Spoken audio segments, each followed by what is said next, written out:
देश के अंदर कई सरकारी महकमे पब्लिक के लिए काम करते हैं या तकरीबन हर महकमा पब्लिक के लिए ही काम करता है। उसमें चाहे पुलिस हो, नगर निगम हो, न्याय व्यवस्था वाली चीज़ें हो, तमाम लोग जो हैं कई बार असंतुष्ट क्यों होते हैं। जो कर्मचारी उन महकमों में काम कर रहे हैं वो अपने महकमे से ही सेटिस्फाई क्यों नहीं हैं। तमाम इस तरह की चीज़ें देखी गई हैं, चाहे वो म्युनिसिपल कॉरपोरेशन हो या फिर थर्ड पार्टी पेरोल पे अन्य जो संस्थाएं और महकमे हैं उनके कर्मचारी हों। निरंतर वो धरना प्रदर्शन अपनी मांगों को लेके सरकार के खिलाफ आवाज़ उठाते रहते हैं। परसों के ही दैनिक भास्कर में एक खबर छपी जिसके तहत DCB दिल्ली कंटेनमेंट बोर्ड जो है उसके 3000 कर्मचारी जो हैं वो धरने पे जा रहे हैं। अब उनकी जगह काम कौन करेगा। उस पूरे लेख के अंदर जो खबर थी उसमें तमाम चीज़ें पूछी गई कि अब इनकी जगह काम कौन करेगा, क्या ये लोग काम करते थे, तमाम इस तरह की चीज़ें जो पूछना चाहिए था, जो सार्वजनिक होना चाहिए था, वो नहीं पूछा गया। नमस्कार, मैं मोंटू राजा, एंटी करप्शन इंडिया से स्वागत है आपका। तमाम बार नगर निगम के कर्मचारियों की समस्याएं देखी जा रही हैं कि वो धरना प्रदर्शन करते हैं। उनका कहना ये होता है कि उनके साथ शोषण हो रहा है, उनकी समस्याओं का समाधान नहीं हो रहा। तमाम नेता हैं, अलग अलग संस्थाएं बनाई हुई हैं, उसके बाद भी आखिर उनको इंसाफ, उनकी बात क्यों नहीं सुनी जाती है। क्या इनके नेता ही इसके दोषी हैं या फिर जो मेयर और कमिश्नर बैठ गए हैं, चाहे नेता हो, चाहे ब्यूरोक्रेट हो, पब्लिक सर्वेंट हो, वो उसके बाद पब्लिक की ही आवाज़ नहीं सुनते हैं। गलती आखिर किसकी है। एक खबर छपी है दैनिक भास्कर में जिसके तहत आपको बताया DCB दिल्ली कंटेनमेंट बोर्ड के जो 3000 कर्मचारी हैं वो धरने पे जा रहे हैं। उनका कहना यह है कि उनको MTS का पद नहीं मिला है। आपको बता देते हैं जो DCB है उसके कर्मचारी तमाम बार आपने देखा होगा आपके घर के अंदर जो कूलर होता है उसका पानी चेक करने आते हैं। तमाम जो मलेरिया से, डेंगू से बचने की दवाइयाँ छिड़कने आते हैं, टैक्स कलेक्शन भी करते हैं। तमाम इस तरह के कार्य जो हैं वो किए जाते हैं। अब इन लोगों का कहना है 1966 से वो अपनी सेवाएं जनता को दे रहे हैं, पब्लिक को दे रहे हैं, लेकिन उनको अभी तक MTS के पद पर नियुक्त नहीं किया है या फिर उनको MTS का कर्मचारी के दर्जे का कर्मचारी घोषित नहीं किया है।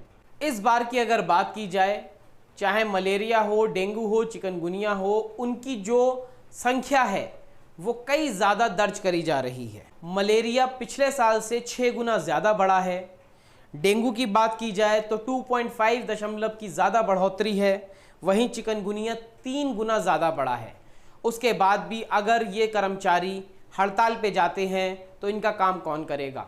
तमाम जो जनता है उसको और बढ़ जाएंगी समस्याएं, इसकी जिम्मेदारी किसकी रहेगी। तमाम इस तरह की समस्याएं और सवाल खड़े होते हैं। एंटी मलेरिया एकता कर्मचारी यूनियन के जो अध्यक्ष हैं देवानंद शर्मा, उन्होंने अखबार को बताते हुए ये कहा है कि हम 7 महीने में 10 बार पत्र लिख चुके हैं MCD के मेयर को और MCD के कमिश्नर को, लेकिन अभी तक कोई वार्ता, कोई संज्ञान नहीं लिया जा रहा है। यहाँ पे कमी मेयर और कमिश्नर की भी दिखाई दे रही है। आप पब्लिक सर्वेंट हैं, आपको पब्लिक की बात सुननी चाहिए। अगर आपके कर्मचारी काम नहीं करेंगे तो अंत में समस्या जो है वो पब्लिक को ही झेलनी पड़ेगी और शायद आपके परिवार को भी। लेकिन वो चीज़ ना समझते हुए अपनी बाबू की कुर्सी में मस्त होने वाले और अपने आप को बड़ा नेता समझने वाले इन समस्याओं को सुनने का प्रयास नहीं करते हैं। DCB के कर्मचारी ने जानकारी देते हुए बताया कि 9 मार्च 2022 और 9 नवंबर 2022 को DCB को MTS पद देने के लिए आदेश हो चुके हैं, लेकिन इन आदेशों को अभी तक क्रियान्वित नहीं किया गया है।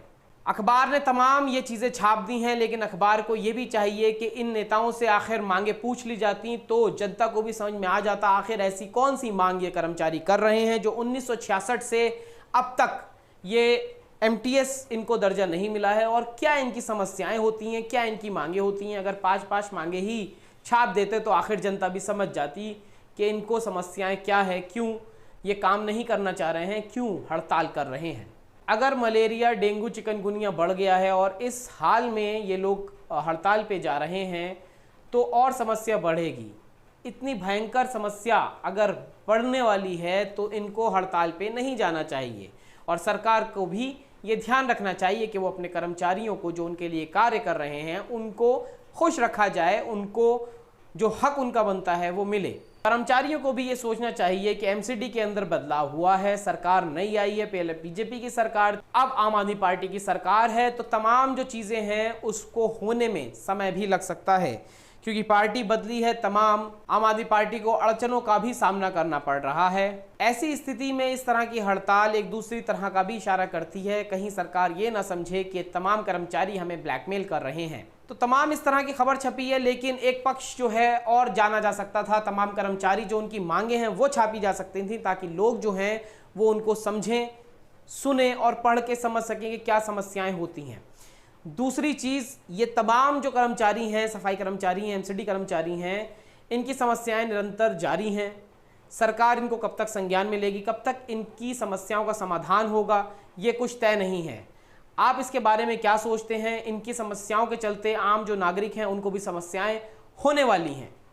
अगर ये अपना काम नहीं करते हैं तो जो डेंगू, मलेरिया, चिकनगुनिया बढ़ेगा उसकी चपेट में इनके भी रिश्तेदार आ सकते हैं। इस पूरी स्टोरी के बारे में आपकी क्या राय है, कमेंट द्वारा हमसे ज़रूर साझा करें। अगर अभी तक आपने चैनल को सब्सक्राइब नहीं किया है, सब्सक्राइब, लाइक और शेयर कर लें। थैंक्स का बटन दबा के आप हमें आर्थिक सहयोग भी दे सकते हैं। अगली अपडेट के साथ आपके सामने फिर प्रस्तुत होंगे। नमस्कार।